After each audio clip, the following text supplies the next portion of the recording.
চলো ভাই, চম্পা বৌদি বসে আছে, একবার ওখানে যাই, চম্পা বৌদির সাথে একটু কথা বলে আসি, অনেকদিন কথা বলা হয়নি। চল, তুই বলছিস যখন চল তাহলে যাই, গিয়ে চম্পা বৌদির সাথে দেখা করে আসি, চল।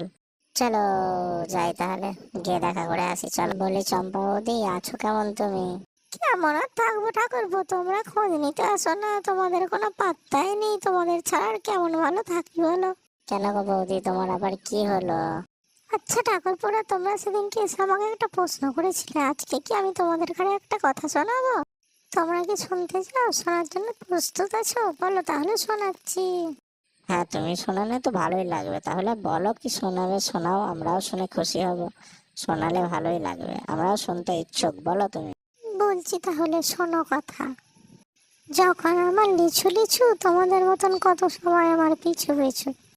যখন আমার আম, তোমাদের মতো কত সবার কাছে আমার অনেক দাম।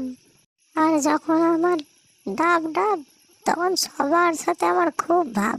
আর কি বলবো ঠাকুরপো, যখন আমার ঝুলে গেল, সবাই আমায় ভুলে গেল।